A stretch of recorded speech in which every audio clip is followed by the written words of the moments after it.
kids, here we go. Practice test. Now, here's a serious thing. If you're here to copy everything that I say, we got a problem. Big problem. Because that's stupid. If you haven't tried this test before you're here watching me, that's dumb. Practice. If you don't have a copy of this, go to mrkrausmath.com.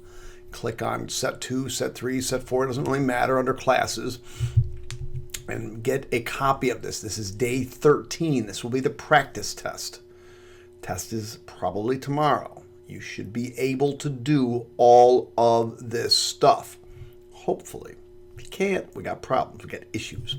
Now, last time I was at my last video, which was like 2 minutes ago, I had Mr. Key out.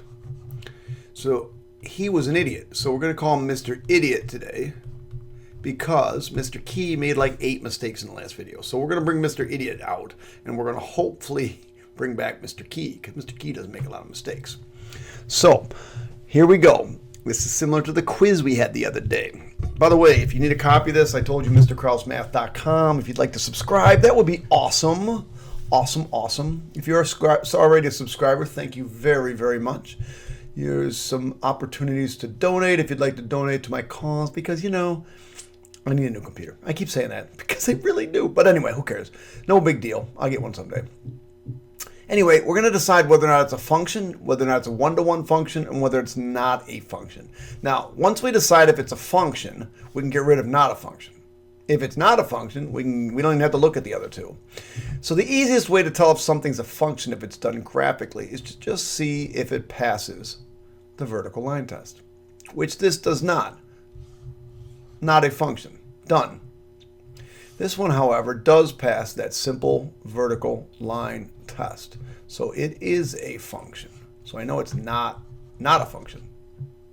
Okay.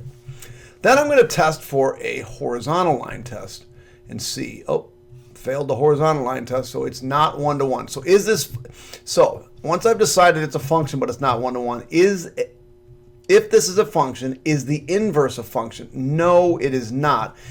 How do I know that? Because it is not one-to-one. In order for its inverse to be a function, it has to be a one-to-one. It has to be a one-to-one function. Fails the vertical line test. It's not a function. Let me get a different color up.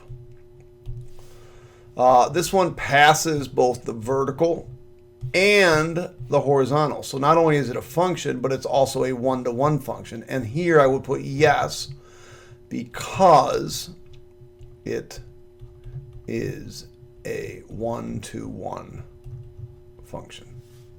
Moving on, kiddies. Let's see. That is an open circle, and that is an open circle. So this will, in fact, pass the vertical line test. So it is a function. However, it does not pass the horizontal line test because of this one horizontal line right here. It hits all of these points. So it is not a one-to-one function. So is the inverse a function? No, it's not. And that's because not a one-to-one function. Let's see. G of -1. Here's -1. This is talking about the y value. So in this case, the y value here at -1 is 0. The y value at 6 is 7. The y value at -7 is positive 1. And the y value at 3 is 3. Done. Given the following functions defined below and the restricted domain, determine the range. So what we'll do is we'll plug in the domain. F of -6 is equal to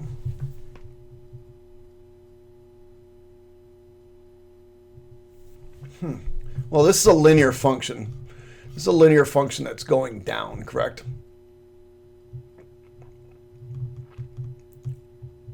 Going down. So f of negative 6 would be the highest point, I believe. Yes. So negative 1/3 times negative 6 minus 4. That's 2 minus 4 would be negative 2. And if I plugged in 0, I get negative 4. So negative 2 and negative 4. So my range would be negative 2 less than y less than or equal to 4.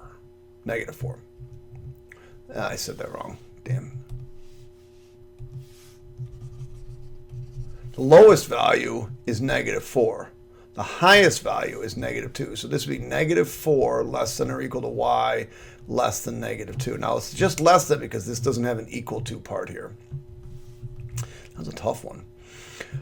This one here, the vertex is negative 2, negative 1. So if I was to graph this, it would be negative 2, negative 1. It would be right about here.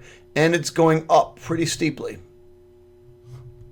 So the lowest value of this graph is, in fact, the vertex, negative 2, negative 1. So the lowest value is negative 1. And then it's going to go forever and ever up. So really the range is just, oh, well, we restrict the domain.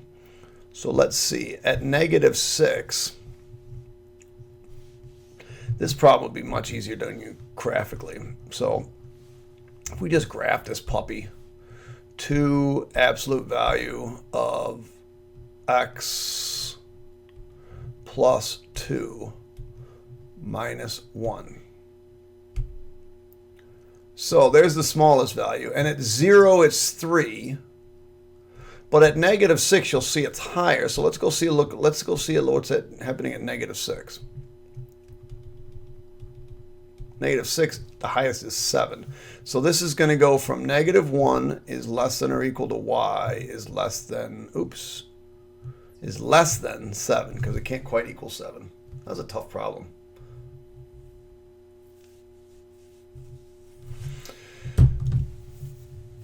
All right. The students in one of the technology classes here at Hull High School will be launching rockets made in class. Mike Healy's rocket, which he launched from the ground, traveled the highest in the class. The rocket followed that path. Which of the following would be a realistic domain and range for this function? Well, domain, the starting value for domain would be the time, right? And the time has to start at 0. So therefore, it's got to be one of these two, because we can't have negative time. Oh, wait, hold on.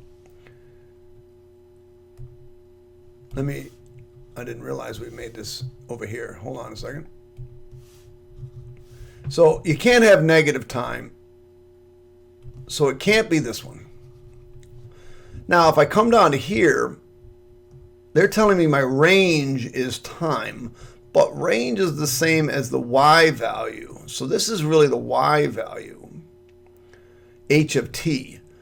So that's the range. So I shouldn't even have h's of t over here. It doesn't make any sense.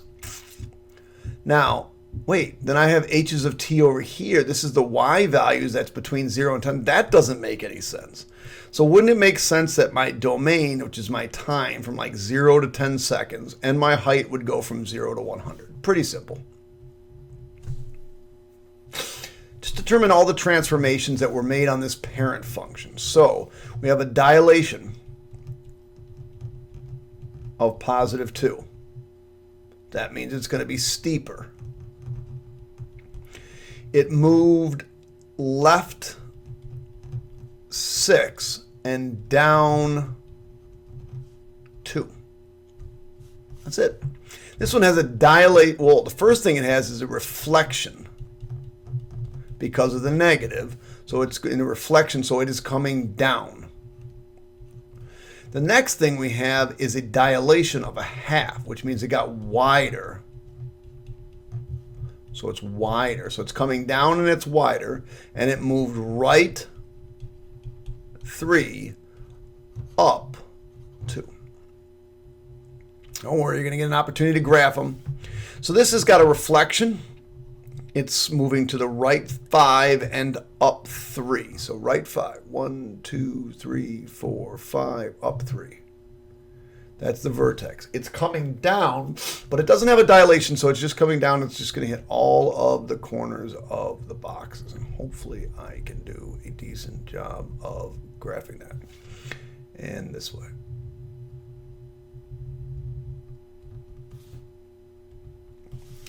This one, however, has a y-intercept of -2 and a slope of 2/3.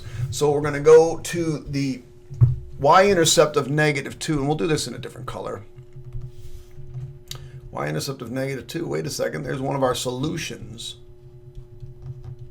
or our answers, is 0, -2. And we're going up 2 over 3. Up 2 over 3.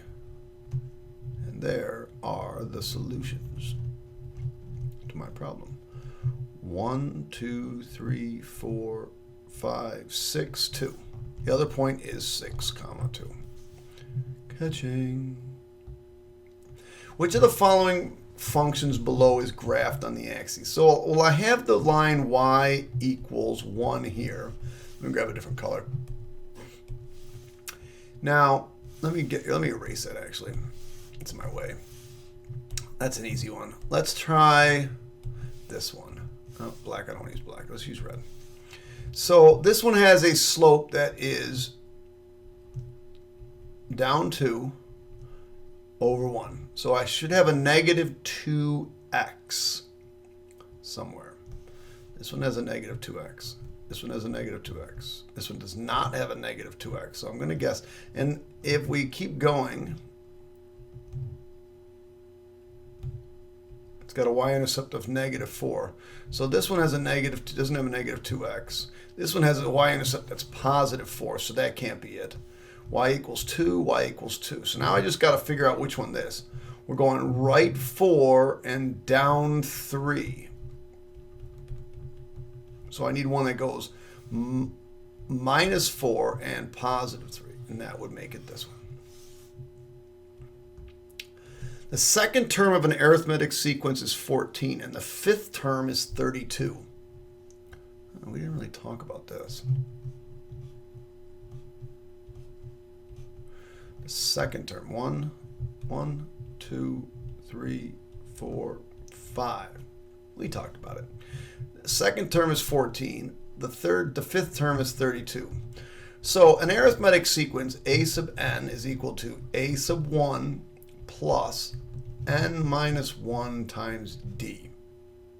That's my sequence equation or rule. So what I got, the only really thing I got to figure out is what's the common difference. So what am I going to do? I'm going to add once, twice, 3 times. I'm going to add the 3 common differences, and it's got to make up this difference right here, which is 18. So my difference has to be 6. Let's see if that makes right. 20, 26, and 26 plus 6 is 32. So if that's true, I can come back and say a sub 1 is 8. So my rule is a sub n is equal to 8 plus n minus 1 times 6. Or a sub n is equal to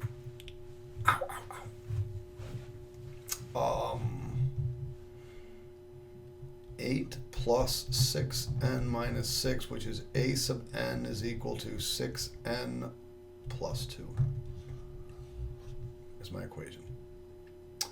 Which function below represents the inverse? Now, if you remember correctly, inverses are reflections over the line y equals x. So it should look something like this, and that would be choice B.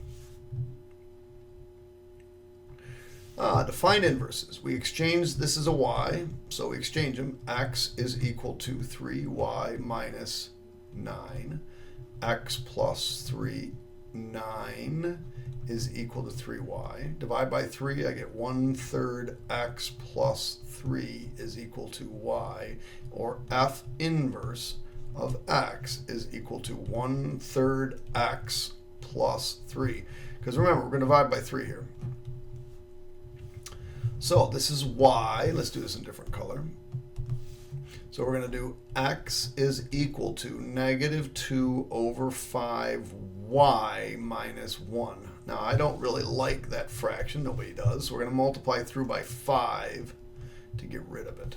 So I get 5x is equal to, these go, negative 2y minus 5.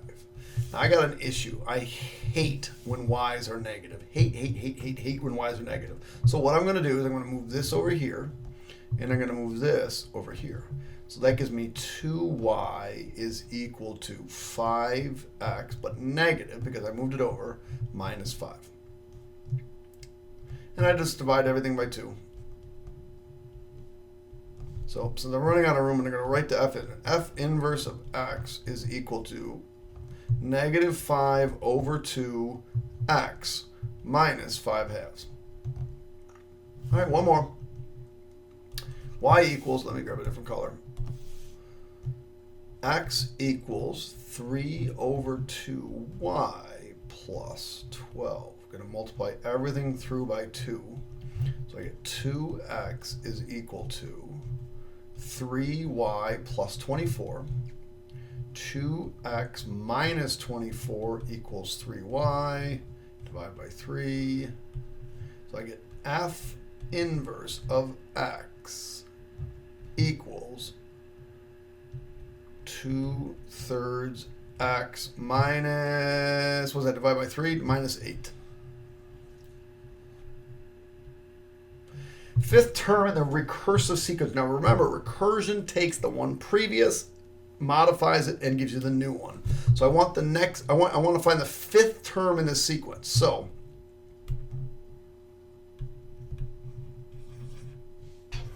there we go. So I got a sub 1 is equal to 128. A sub 2 is equal to 1/2 the previous one, 128, plus 8. That's 64 plus 8, which is 72. A sub 3 is equal to 1/2 the previous one, plus 8. That's 36 plus 8, which is 44. A sub 4 is equal to 1/2 the previous term, plus 8, which is 22 plus 8, 30. A sub 5, which is the term we want, finally, 1/2 of 30 plus 8 equals 23. Now let me show you a little cool something about recursion. This is only for cool people. This is only people that want to watch my videos and learn something amazing. So the other thing I can do, especially with recursion, is I can type in the first one, 128, and I'm just going to hit enter. Now the rule is we're going to take half of that, so we're going to do 1.5 times. Now you got to do it as answer, control answer. That says that's the 128, and then plus 8. So that takes half of the previous answer and add 8. The calculator's just tuned up for recursion. Now I'll just press enter. It's 72. Now the cool thing is if I press enter again, it retypes that line. Half the answer plus 8. Half the answer plus 8. Half the answer plus 8. And there's the fifth term. 1, 2, 3, 4, 5. And the fifth term is 23. Cool, cool, cool. I have no idea where my thing is.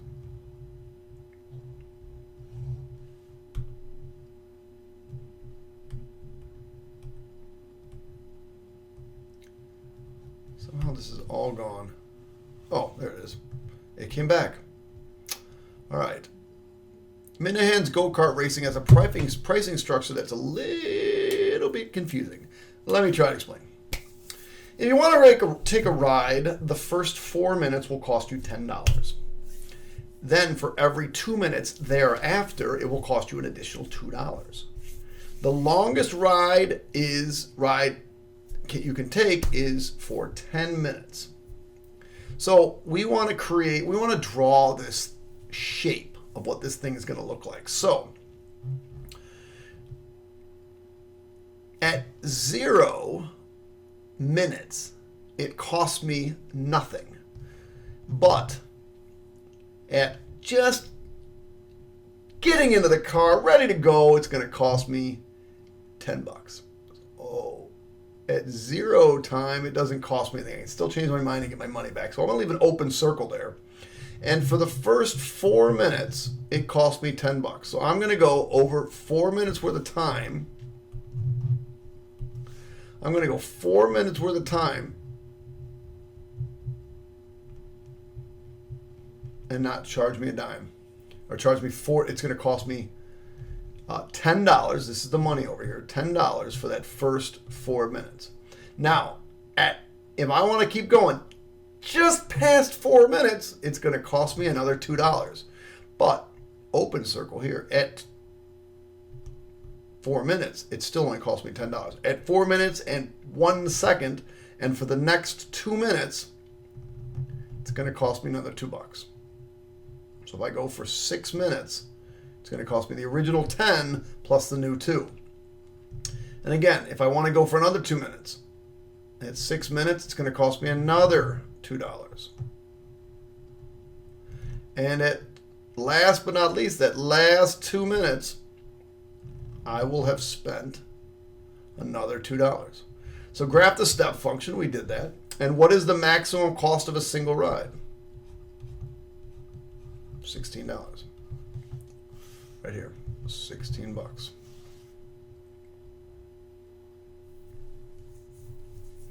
So eliminate one of the ordered pairs that makes this relation a function. Explain why you've chosen it. Now the problem with this function is it's not a function because of these two 4s, of those two 4s.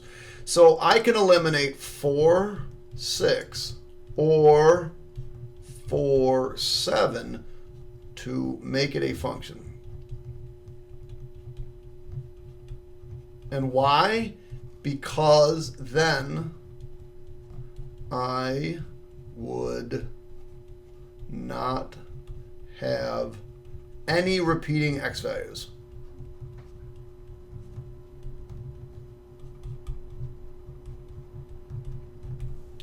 So eliminate one of them, and I wouldn't have any repeating x values. Pick one, doesn't matter which. So I said the new relation created here in A, after you've taken that point out, is now a function. But is it a one-to-one function? So if you chose to take out 4, 6, then your answer would be no. So your answer would be no. If you took out 4, 7, your answer would be yes, it is a one-to-one function. So if it is not,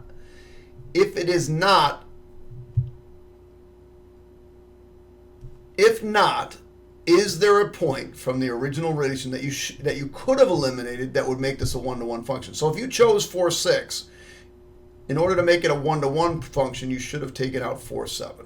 If you chose 4, 7 to take out, then yes, it is a one-to-one function. And how do you know? No repeating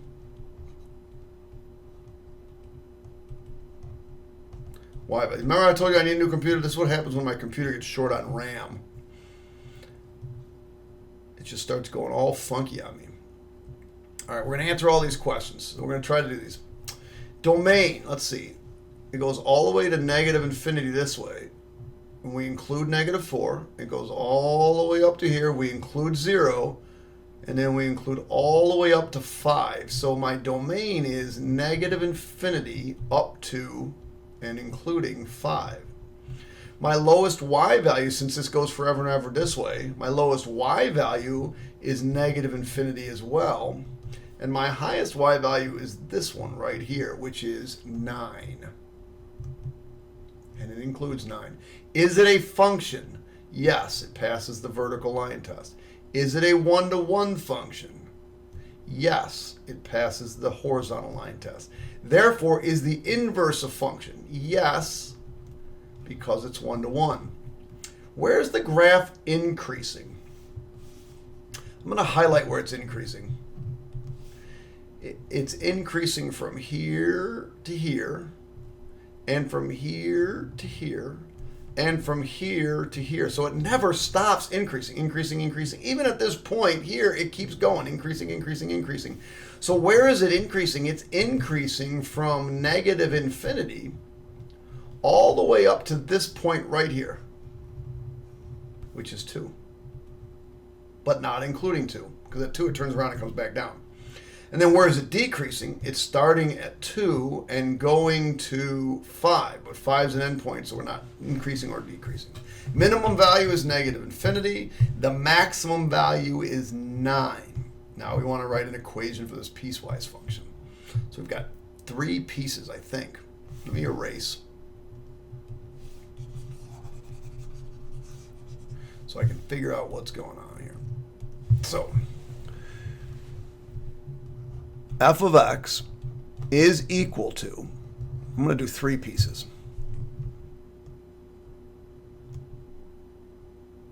So that's up 1 over 4. So that piece has a slope that's positive 1/4 x, and it's got a y-intercept of negative 3. And that is from negative infinity, less than x, less than negative 4. Now here the equation in this line is y equals x plus 2, and that goes, and that's got endpoints, so that goes from negative 4 less than or equal to x less than or equal to 0. Now this one looks like an absolute value function. It's got the same slope on either side. So I'm going to say this is it's got a slope of 2, but it's coming down. So it's negative 2, absolute value of x, move to the right 2, minus 2, and up 9, plus 9. And that's true from 0, less than x, less than or equal to 5. All right. Mr. Krause absolutely loves his Chevy Volt. In the past 2+ years, he has put 21,000 miles on his car, and all but 900 miles were done completely electric. And that's true. That's just about true. The only thing he does not like is that as the weather gets colder, the number of electric miles his car gets is reduced due to the energy required to keep the car heated and batteries heated, and the batteries from freezing. The table below shows the 6 recorded temperatures and estimated mileage from his car. We want to do a linear regression on this. Should be pretty obvious that we're doing linear regression on this.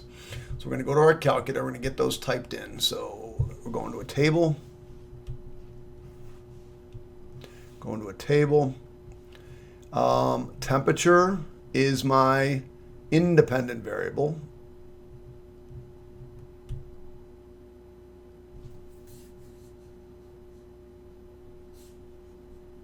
My dependent variable is, I lost my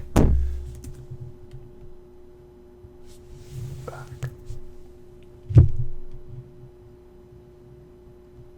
There we go, I got it back. Jeez, my dependent variable is mileage. I lost it again. All right. I don't know why it's having problems. So 82, 67, 51, 43, 30, and 12. And now I need that mileage. 48, 44, 48, 44, 39, 36, 34, 31. So we're going to do some regression on it. So go to stats, stat calculations, MX. This was temperature and then mileage. Be careful to order those. They always put those in alphabetical, but the temperature is the independent and the mileage is the dependent variable. And here we go. Let's see what we got. Again, I don't know why it rounds it. Crap, that's not what I want. I don't know why it's rounding it. It always goes to float 6. I don't know why. Make default. How about that? So those are our numbers. My slope is 0.25019.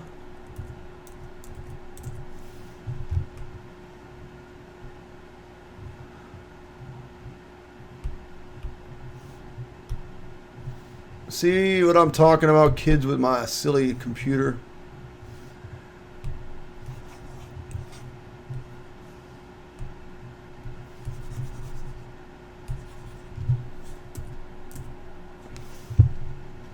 Maybe if I minimize this. See what I'm talking about? This is what I'm talking about. I'm running out of storage space. So let's see if I can write. Maybe it'll come up. I can't write. I'm out. Damn.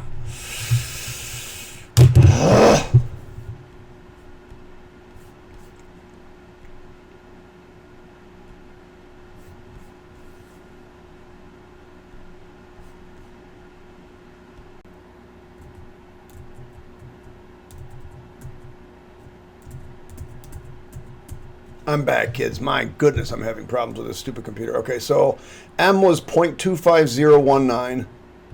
Please let me write.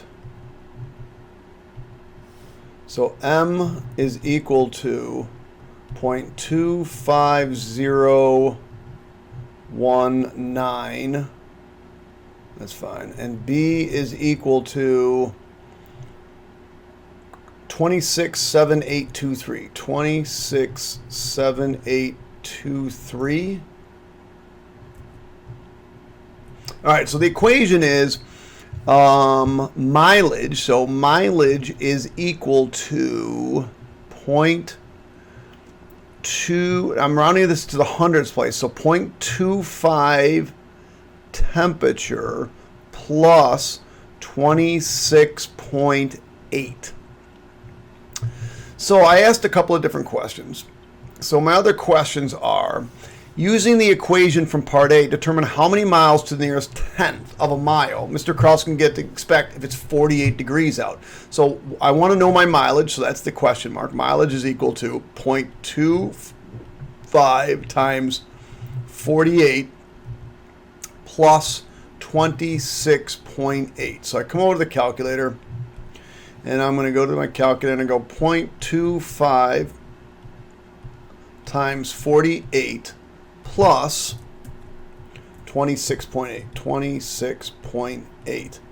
And 38.8. And it said rounded to the nearest tenth of a mile. So mileage is equal to exactly 38.8. 38.8 miles. Now let's see if that makes sense. It said 48 degrees. That's about in here. So is it between 36 and 39? Yeah, it's 38.8. So that makes sense. The next question says, to the nearest tenth of a degree, if the car tells Mr. Krause that he will be able to drive 42 miles. So I don't know the temperature. I don't know the temperature, but I know the miles, and the miles are 42. So 42 is equal to 0.25 times T plus 26.8. So now 42 miles is somewhere around in here. So it should tell me somewhere between 67 and 51. Let's see if I can get that. So 42 minus 26.7, enter. And then we got to divide by 0.25.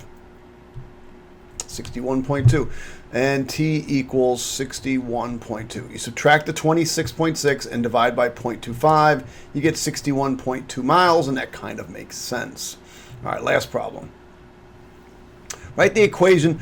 So what we're going to write is y is greater than, not equal to, because we've got a dotted line there. It's coming down, so it's negative. It's got a slope of 3, absolute value. And I got to figure out what this point is. So it moved right 3, so that's, or left 3, so that's x plus 3.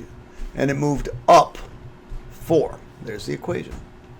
On the same set of axes, graph this. So we're going to do 2y greater than 3x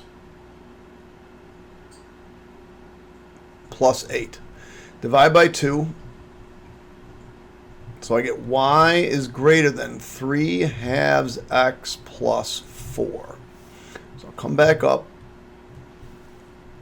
Here's my plus 4. 3 halves is up 3 over 2. Down 3 over 2. Down 3 over 2. Down 3. That's over 1. This is over 2. Down 3 over 2. So that's what that line looks like. Now, should I have draft a solid line? Because I have greater than. No, that's the beauty of an eraser. And I can get rid of that point. Erasing is amazing. And I'll do should do this. So this is a dotted line as well. So the question says, name a point in neither solution. Wait a second, I haven't even shaded this one. Greater than would be up, right?